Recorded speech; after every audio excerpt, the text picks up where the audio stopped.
Welcome to Crisis in Perception, where we examine the systems shaping our world.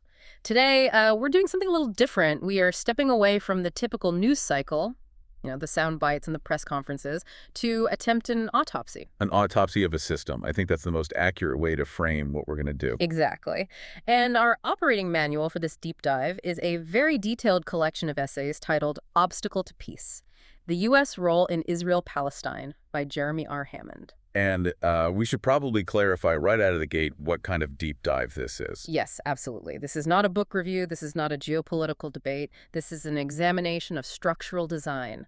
We are acting strictly as impartial reporters of the arguments and the data presented in Hammond's work. Right, because Hammond is performing a systems-level institutional analysis.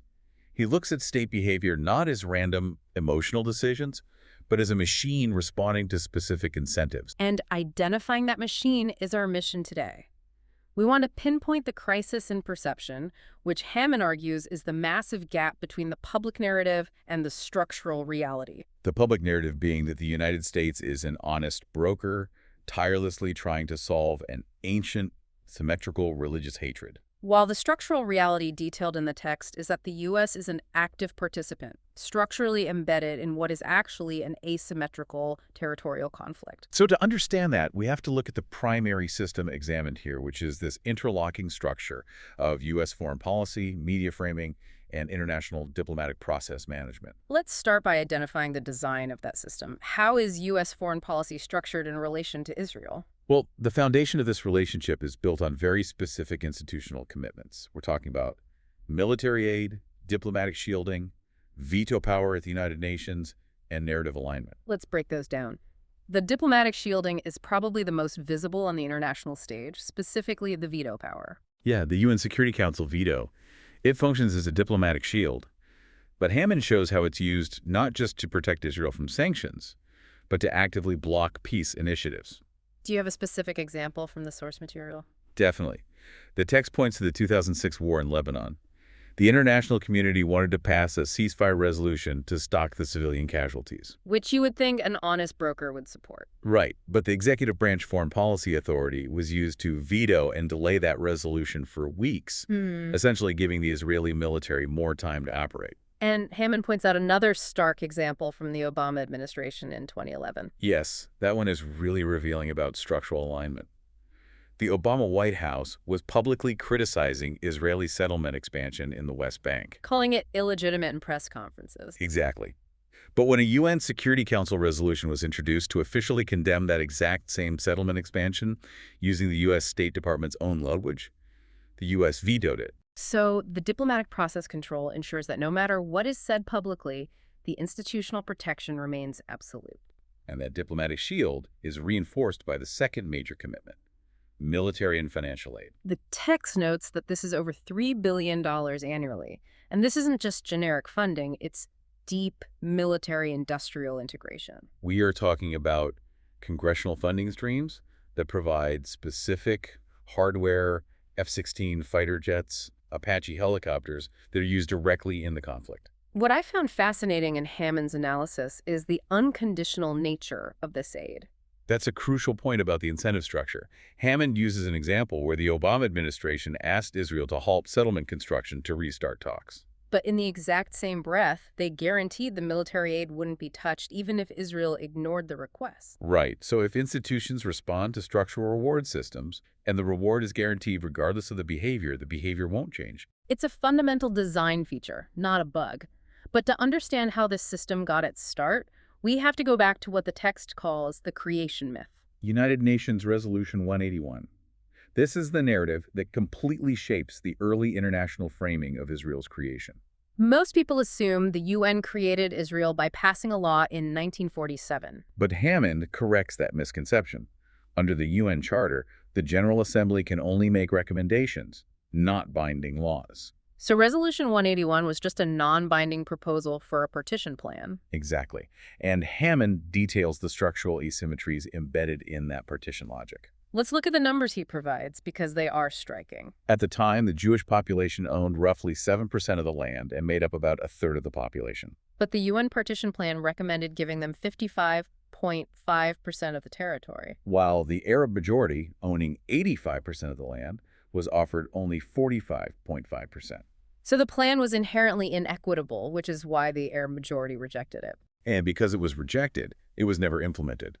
Israel was actually established by unilateral declaration and the subsequent use of force. Which the source material connected the events of 1948, the displacement of hundreds of thousands of Palestinians, and massacres like Deir Yassin. This embeds a structural asymmetry right into the foundation of the conflict. It wasn't institutional recognition by the UN that created the state. It was force and subsequent geopolitical alliances. Okay, so we've mapped the architecture, the diplomatic shielding, the unconditional aid, the historical context. Let's move next to incentives. Why does this system behave this way? What incentives shape U.S. political behavior regarding Israel? The common simplified explanation you hear is just lobbying structures, specifically AIPAC. Right. But Hammond actually pushes back on that as the sole driver. He argues that while lobbying structures exist, U.S. policy aligns with Israel primarily for strategic regional dominance. The concept of Israel as an unsinkable aircraft carrier. Exactly. U.S. planners view Israel as a critical strategic asset for maintaining hegemony in the Middle East, from the Cold War era right through to the War on Terror. But the text also emphasizes domestic political incentives, specifically electoral pressures and reputation management. The cost of dissent in U.S. politics is incredibly high. Hammond brings up the 2012 election cycle between Obama and Romney, where Romney accused Obama of throwing Israel under the bus despite the unprecedented military support we just talked about. because voter perception is shaped by media narratives and demographic factors like Christian Zionism, creating a feedback loop. Politicians have to engage in constant alliance signaling to survive electorally. And this brings us to a really interesting contradiction. If the U.S. is so strategically and politically aligned with one side, why maintain the honest broker mask? Hammond argues it's about managing other geopolitical alliances. The U.S. needs to appear neutral to maintain leverage with Arab allies in the region. It's reputation management on a global scale. The U.S. needs the mask to function as the mediator, which allows it to control the diplomatic process. Which leads us perfectly into tracing outcomes. We need to examine the system in action. Let's look at how the U.S. manages peace processes without altering the power asymmetry. Hammond has a provocative thesis here. He argues that the peace process is not a path to peace, but the mechanism used to prevent the two-state solution. It sounds counterintuitive until you look at the structure. The U.S. insists on bilateral negotiations between the occupier and the occupied. Forcing Palestinians to negotiate for rights that are already guaranteed to them under international law. Right, and by keeping the process strictly bilateral, the U.S. essentially marginalizes international law claims. It keeps the issue out of the UN Security Council or the International Criminal Court, where the structural asymmetry wouldn't protect Israel. This is how you constrain the two-state solution discourse. You make everything subject to negotiation with a structurally aligned actor mediating. Let's ground this in a specific case study from the book, Operation Cast Lead in 2008 and 2009. This is a textbook example of narrative framing and interpreting ceasefire breakdowns. The public narrative was that Hamas broke the ceasefire with rockets, framing the military action purely as defensive. But Hammond traces the timeline. Israel actually broke the ceasefire on November 4th, 2008, with a deadly raid into Gaza. The rockets were a response to that raid, but the media framing isolated the rocket fire, obscuring the precipitating event. And then we look at the weaponry used during the operation, specifically white phosphorus in civilian areas. Which violates international law regarding chemical weapons in populated zones. Yet the system's outcome was diplomatic protection. While the Red Cross and the UN condemned the shelling of schools and aid convoys, the U.S. Congress passed resolutions supporting the operation. The structural alignment completely insulated the military action from international accountability. And that insulation relies heavily on the media ecosystem alignment, which is the next major part of Hammond's analysis. Right, media framing and information control. How does media framing operate not just as isolated bias, but as a reinforcement loop? The text highlights how elite consensus and state messaging are fed directly to the public. Take the reporting on white phosphorus, for example. Hammond dissects how the BBC and CNN covered it. There was photographic evidence of its use. But instead of reporting the objective fact that Israel used white phosphorus, the headlines framed it as rights groups accusing Israel or Israel denying the claims. It turns verified facts into mere allegations, which neutralizes the public reaction. Another fascinating example of this feedback loop is the flip-flop narrative regarding Benjamin Netanyahu in 2015. This one is incredible. The media reported that Netanyahu reversed his position by saying there would be no Palestinian state on his watch. They claimed he was flip-flopping from his 2009 Bar Ilan speech, where he supposedly supported a two-state solution. But Hammond tells us to actually read the 2009 speech. If you look at the conditions Netanyahu said in 2009, a demilitarized entity, no control of airspace or borders, and forcing Palestinians to recognize Israel as a Jewish state, it made true sovereignty impossible. He was never offering a state. Hammond argues the media invented the inconsistency to maintain the illusion that the U.S. had a willing peace partner. It's discursive stabilization. If the media admits the partner rejects a state, the honest broker narrative collapses. And what happens to people who try to point out these structural realities? That brings us to the demonization of dissent. Hammond uses the case of UN Special Rapporteur Richard Falk. A highly credentialed expert in international law.